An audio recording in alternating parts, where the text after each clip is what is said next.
Let's go, Buffalo! Bet you didn't know that one wooden tower built on the Buffalo River in 1843 is the reason Buffalo once shipped more grain than London, Rotterdam, and Odessa combined.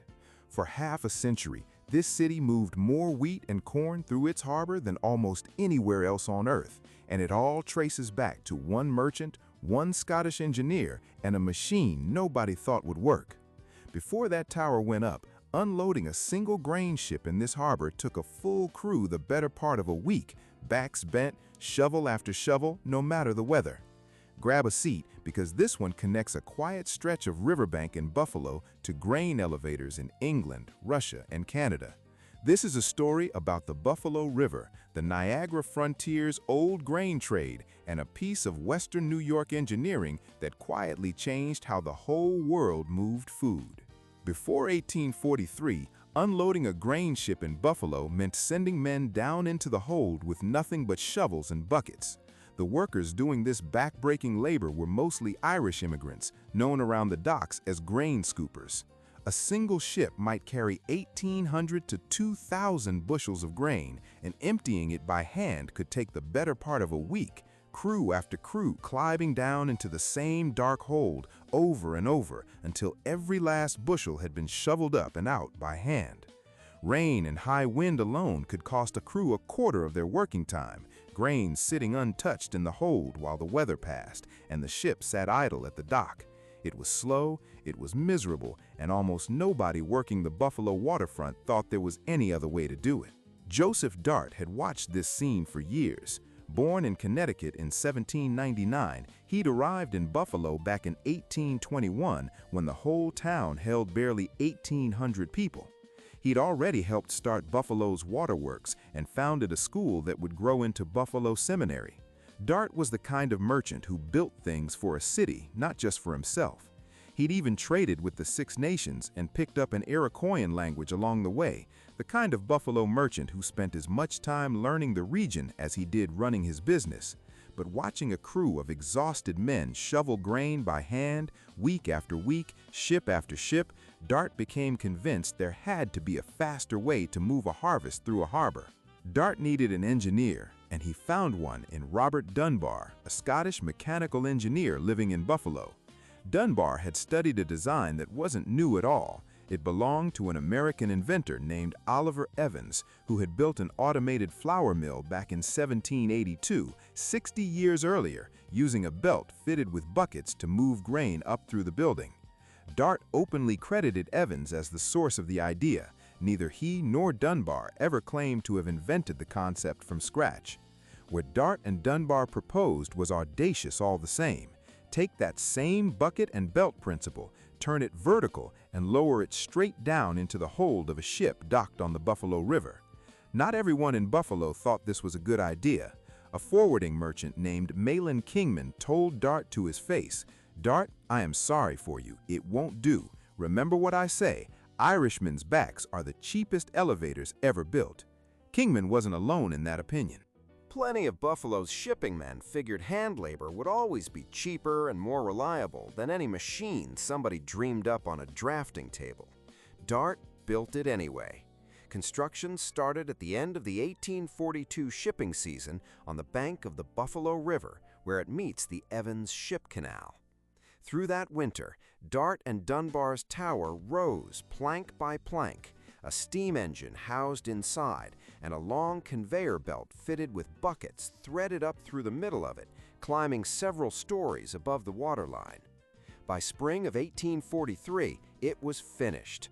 Nobody in Buffalo had ever seen a building quite like it standing on the waterfront, and plenty of onlookers still weren't sure what to make of it. On June 12, 1843, the schooner Philadelphia pulled up alongside Dart's new tower, and the machine went to work for the very first time. What normally took a full crew the better part of a week, Dart's elevator finished unloading in a single day. The tower's marine leg, that long conveyor arm, could cant outward and dip straight down into the ship's hold, hauling up bucket after bucket of grain without a single man climbing down into the darkness to shovel it by hand. Buffalo's waterfront had never watched a ship empty itself that fast before. Word of what happened on the Buffalo River spread fast because the math was hard to argue with. A ship that used to tie up a full crew of scoopers for most of a week now cleared its hold in a single day, more than 10 times faster than any crew of men with shovels and buckets ever managed.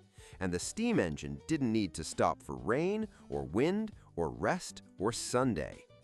Buffalo's grain merchants had just watched the most miserable job on the whole waterfront get solved by a wooden tower and a steam engine, and every one of them could see exactly what that meant for their own ships. Here's the part that says the most about Dart. He never patented the invention. He could have controlled the design, licensed it, made a fortune off every elevator built afterward on the strength of one idea. He didn't. Dart called it his gift to humanity and let anyone who wanted to build one, without owing him $1 for the privilege. That single decision is a big part of why what happened next happened as fast as it did.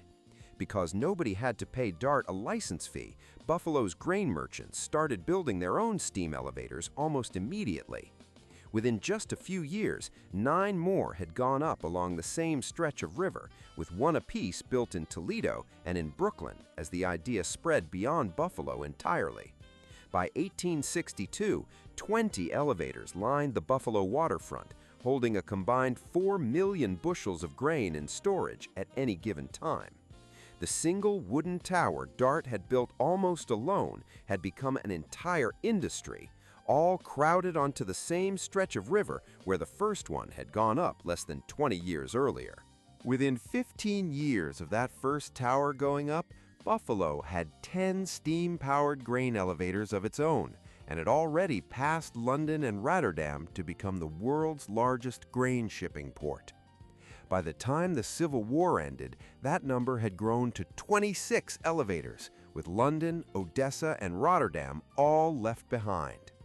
By 1887, 43 separate elevators were transferring roughly 4 million bushels a day through this one harbor, and by 1899, Buffalo ranked among the 3 largest ports on Earth by shipping tonnage. From the 1850s through roughly 1900, Buffalo held that title, the busiest grain port on the entire planet, before railroads gradually pulled shipping traffic away from the canal route that had made this city's harbor so valuable in the first place. Robert Dunbar didn't stay in Buffalo either. He carried the same marine leg design overseas, building grain elevators in Liverpool and Hull in England and in Odessa on the Black Sea in Russia. He also designed most of the very first grain elevators built in Canada and in New York City, carrying the exact same principle Dart had refused to patent to harbors an ocean apart from each other. By the time he was finished, people were calling him the father of the great grain elevator system, a title earned by putting one Buffalo invention to work on 3 different continents. As for Malin Kingman, the merchant who told Dart it would never work, he lived to watch Buffalo's waterfront fill up with the very machines he said would fail, and he later admitted he simply hadn't known it all. The Irishman's backs he called the cheapest elevators ever built had been replaced by steam up and down the entire Buffalo River within his own lifetime on a waterfront he'd once been so certain would never change. One tower, built by a merchant who refused to patent it and an engineer who carried the idea to 3 continents, is the reason Buffalo's harbor went from a week of back-breaking shovel work to the busiest grain port on Earth. Joseph Dart died in Buffalo on September 28, 1879, having never taken a dime in royalties for a machine that reshaped how the entire world moved its food, from the Buffalo River to Liverpool, Odessa, and back again. A wooden tower on the Buffalo River, a merchant who gave the idea away for free, and a harbor that beat London at its own game for half a century. Did we get it right? Heard it told differently? Know a story we should tell next? The comments are yours. Then like and subscribe. There's plenty more where this came from. And now you know. Let's go Buffalo!